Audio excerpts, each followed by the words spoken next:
Hope you're doing well. My name's Allan Friesen, otherwise known as the Acapellas. With me is Scott Sweetman, and the show is called H3 Health, Happiness, and Hope. How's it going, Brother Scott?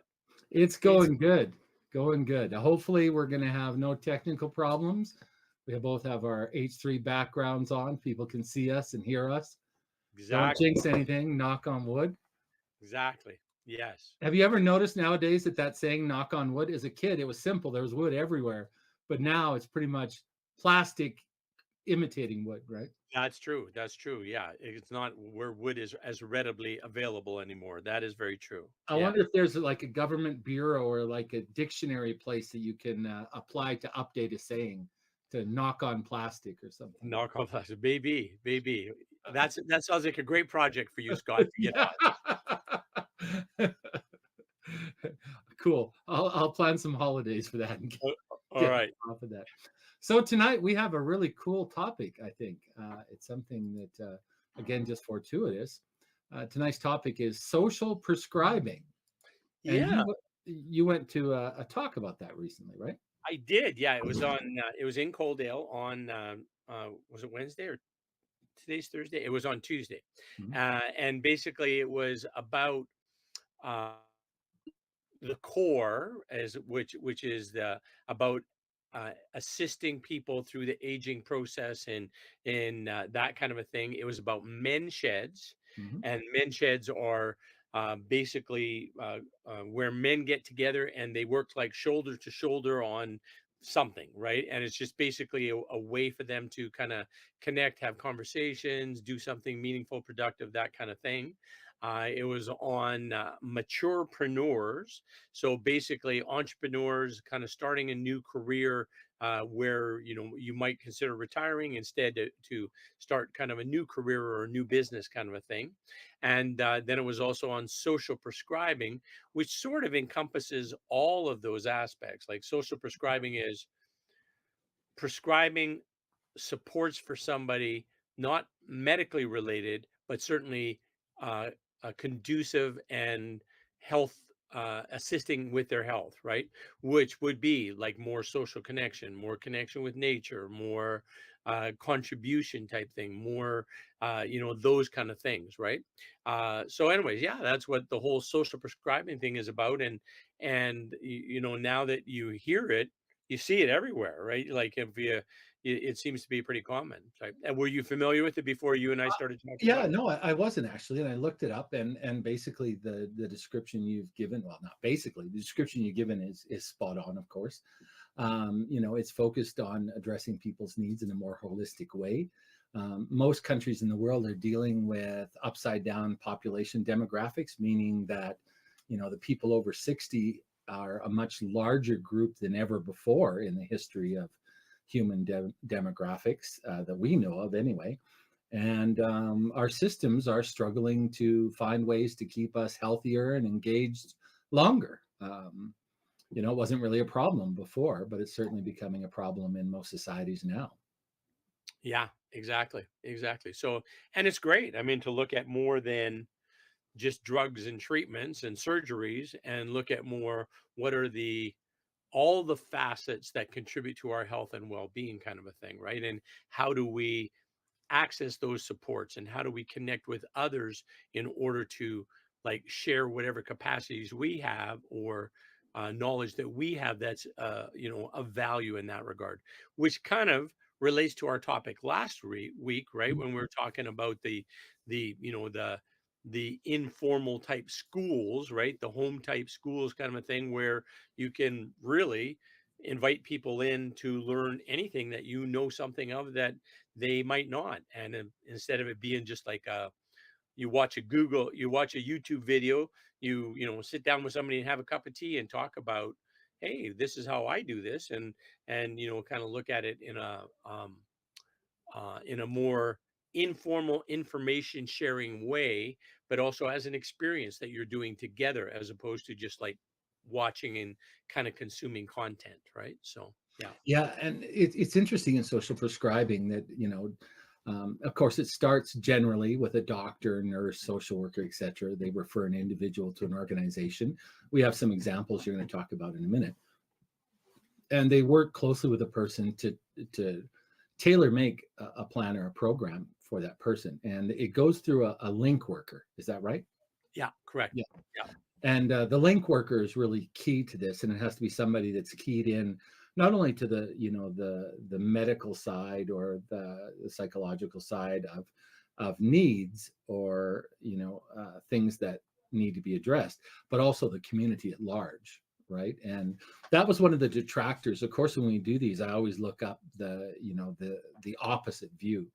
When I went to liberal arts education, that was the most important things you could learn, is that if something's accepted as a theory, to understand it, you have to look at the detractors of that theory and consider the people who disagree, which helps you ultimately come up with a better perspective, even if you agree with the benefit or the theory that's put forward.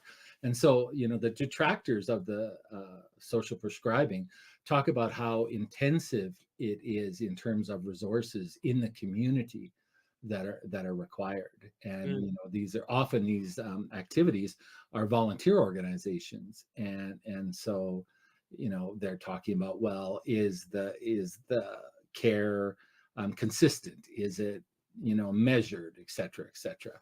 And but it is that resource intensity that's one of the biggest things that kept occurring, especially when we talk about funding, right?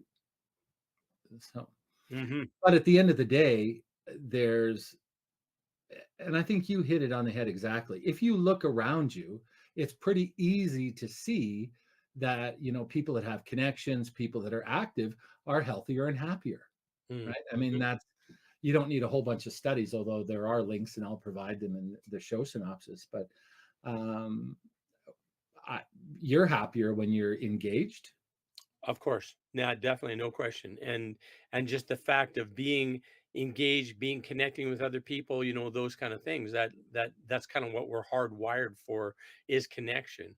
And the more opportunities we have to create those connections and have those common experiences, and that kind of an approach, the better off we are. We're not meant to be in isolation. As you know, isolation is a penalty. Ye- Isolation is, back in the day, you get kicked off the island, kicked out of the tribe, and Yeah, you would die. That's yeah. basically how that worked, right? So, Yeah, you're and if people don't understand, the social prescribing is really where social interaction and activity with others and being part of a shared experience are what's being prescribed, rather than a drug or a surgery or a physical treatment. Well, there's a physicality with this. That was one of the other detractors. They said that there was concerns about transportation and mobility equality, which I thought was kind of a strange objection, because this is really a tailor-made situation. The link worker looks at the financial ability, the mobility of the person, and prescribes a social group or a group or an activity that person should join.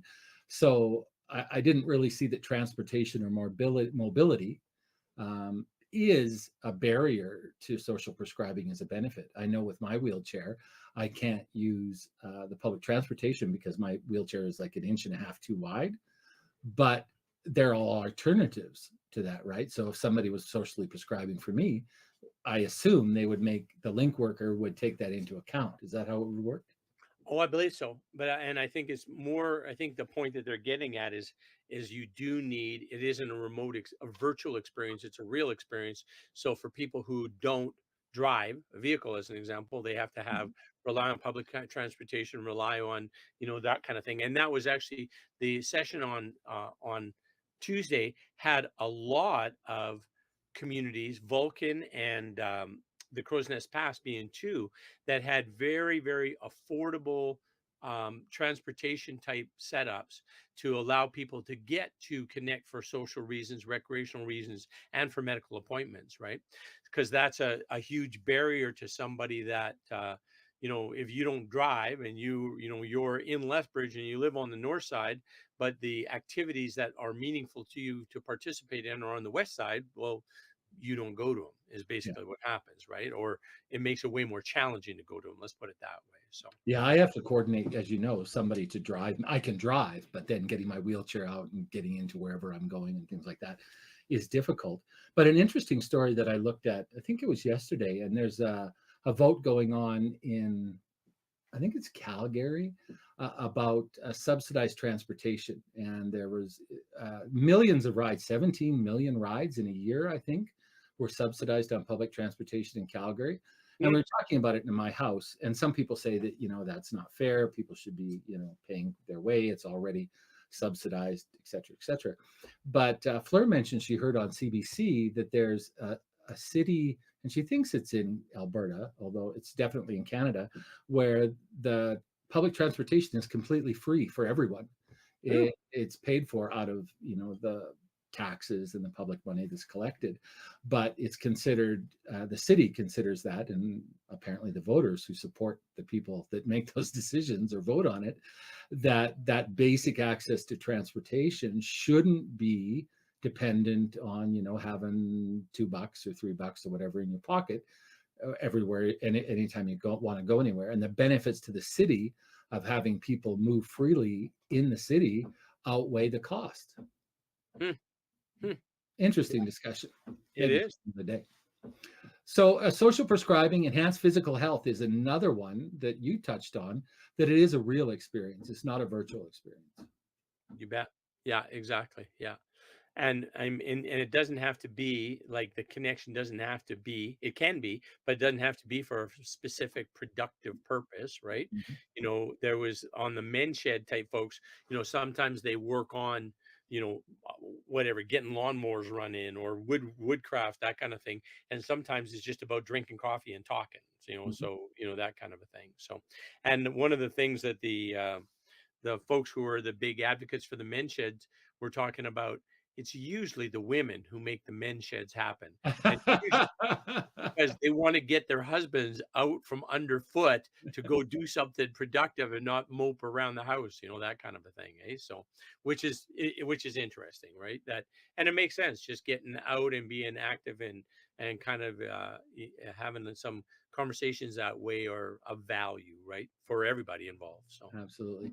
Well, yeah. one of the things that it talks about when I was doing the research on social prescribing was empowerment, and how that people feel when they are involved in social prescribing, that it supports people who want to take control over their lives. And I know that healthcare is very, or treatment. I got to be careful here, because one of the advantages that doctors are always telling me is that I'm so committed and passionate to getting better, is why I have gotten Mm, better. mm, I've been successful and overcome a lot of things. And I certainly agree with that. If you believe that you have control over what you do, however, to an outsider that may seem minimal, right? But to the person that's undergoing that difficulty, little things can take a huge amount of effort and fortitude, etc. But they were talking about how social prescribing allows people to take control of their own health in a lot of ways, that they have to commit to going to these things, and they have to commit to overcoming their shyness, or whatever it is that they need to overcome to participate in these activities. And the result is that people lead more increased, empower filled lives. Empower filled, can I say that? ooh, that sounds Yeah, like a great word, empower filled. Yeah, yeah, I that's, like it. yeah. I But think I you think did it enough, but it still sounds great. So, well, I'll add it when I talk to those dictionary people about yeah, knock on plastic. I'll just tick exactly, that in there too. But exactly. you know, I think, and maybe we don't talk about empowerment enough in the context of health and wellness, but I think empowering people is pretty key to the outcome. Hmm. Yeah, makes sense. Makes sense. Yeah, and social prescribing does that, apparently. And one of the things it talks about too is addressing social determinants, and we've seen that when we've looked at the outcome for people prescribed with illnesses here in southern Alberta. The outcome often depends on their demographic in terms of their social and economic situation. Even though we technically have free healthcare for all, certainly when you talk about the outcome, um, your social and economic standing does affect the outcome of medical treatment in a lot of ways. Would Yeah. you?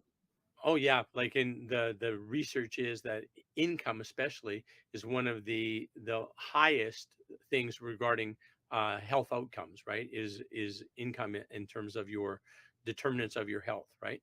But I don't think it's really just income so much as the options, the flexibility that income provides, right? That you can make other choices. You're not constrained. I think it's more so that than just the number, right? Like the number that's in your bank account kind of thing. Yeah. So yeah, yeah. I That's think that ties in with education as well, wouldn't you? I mean, definitely the better education you have, the more you are exposed to options and ideas to consider, definitely. right? Yeah. So, And of course the generally the better your education is, the better your income is too, right? Those are pretty tied together as well, right? So so when you were in the discussion about social prescribing, did they talk about economic or social inequalities and how?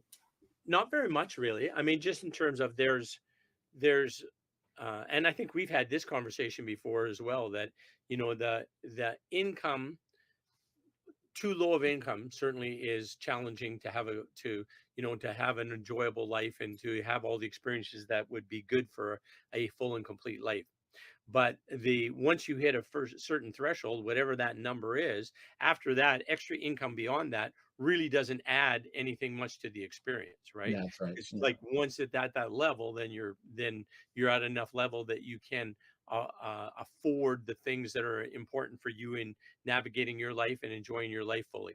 So uh, so they basically talked about that, but only to kind of to that, and I think to that level.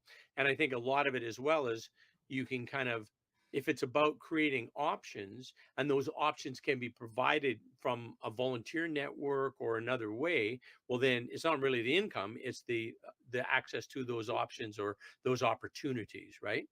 Even we were talking, remember we were talking about community gardens last Yeah. week a bit, right? So the same kind of thing. So maybe I live in an apartment, I don't have a garden, but I have public transport that I can get to the community gardens, and in that way I can participate in that process. Well then the income is not that important because I have a means of getting that experience still, right? So Yeah, you tied right in with one of the cases I looked at was in Rotherham, South Yorkshire in the UK. And it was a social prescribing service. A lot of gardening was included in their social, like their number one. I saw a pie chart of the activities and volunteer organizations involved. Gardening was the biggest one. Arts groups and exercise classes were the other two that were quite big. And the government did an evaluation over it. And for every pound, every British pound sterling that was invested in the social prescribing project, there was an approximate saving of 38 cents in the NHS, the National Health Service, mm, due to reduced, GP consults, any attendance, etc. And some people must say, "Oh, a pound, and you're only saving 38 cents." Well, but when you realize about the amount of people that are involved, that was a direct amount. But the volunteer organizations, the people that are involved themselves, the outcome to the community, because many of these projects do benefit the community. Sometimes not, sometimes they do. So I think that the fact that they found that there was a cost saving involved means that a program like this isn't just an endless pit of money disappearing after another type of alternative health care. I think that's quite definitely. positive outcome.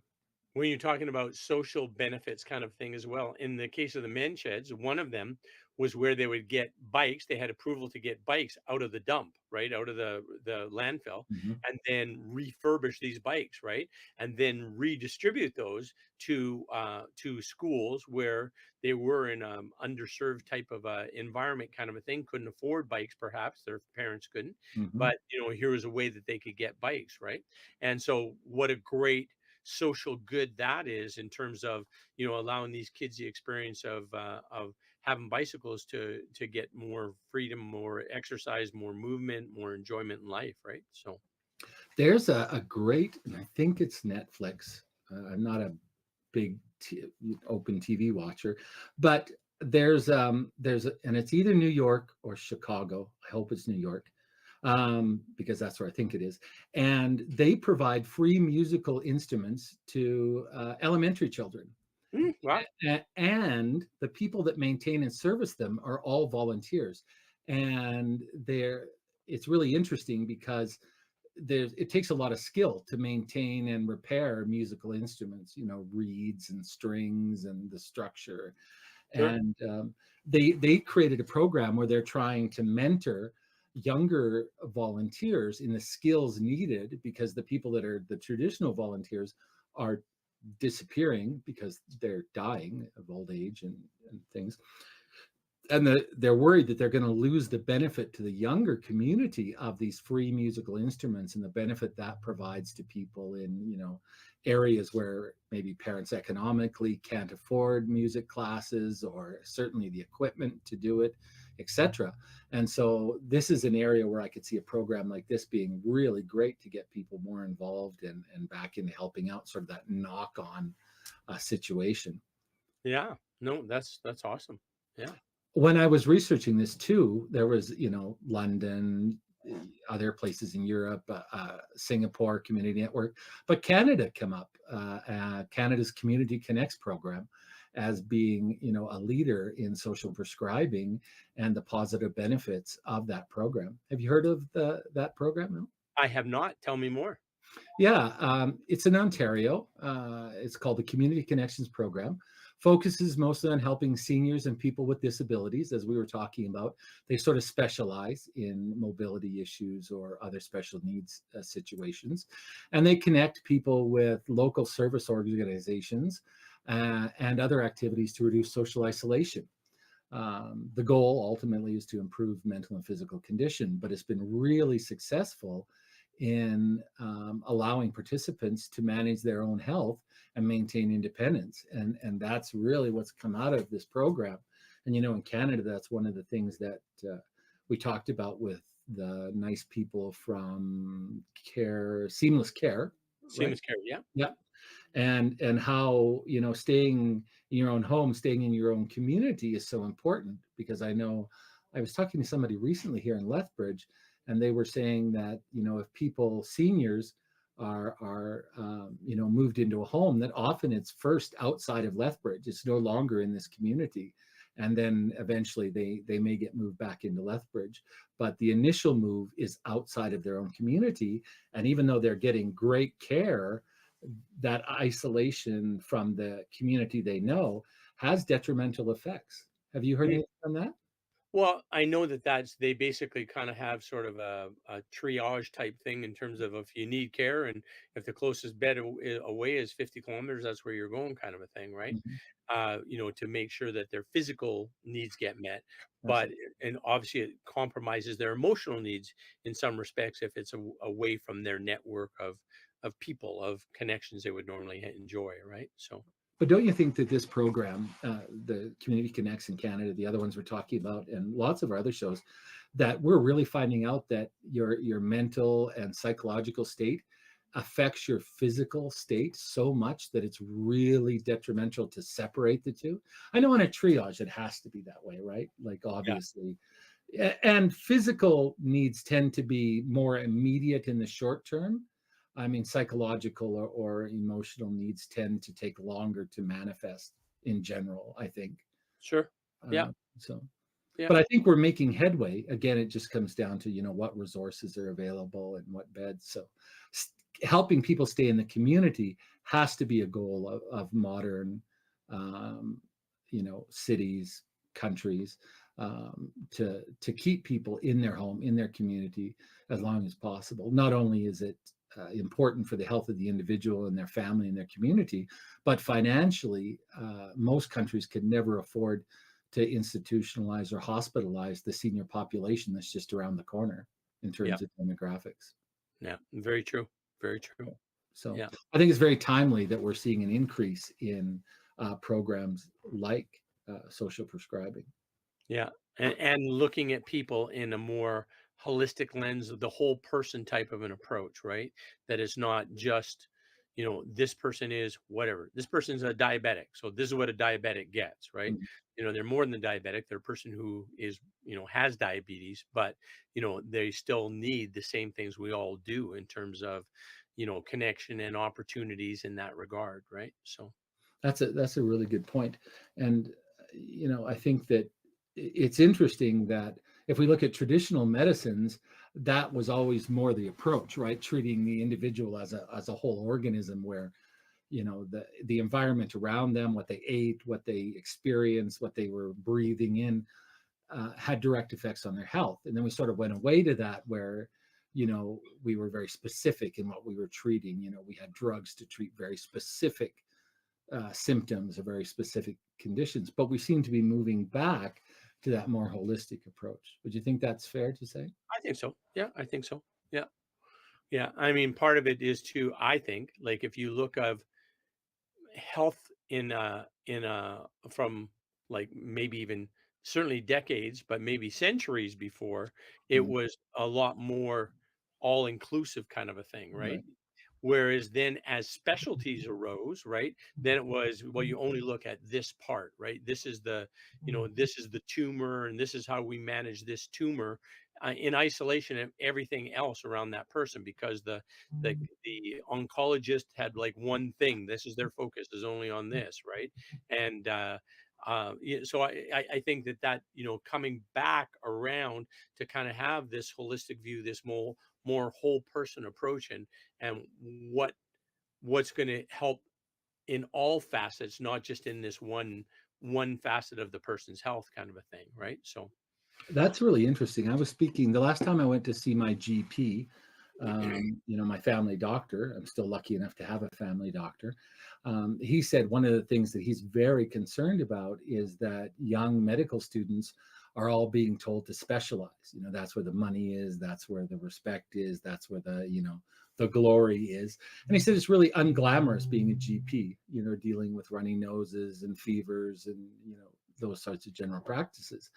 But as he said, more and more we're realizing that we need more people with a much more generalized, much more holistic approach, and that we've been specializing, in his opinion, and I respect his opinion both as a doctor and as a intelligentsia, if you will, that we have been so concerned with specializing for quite some time.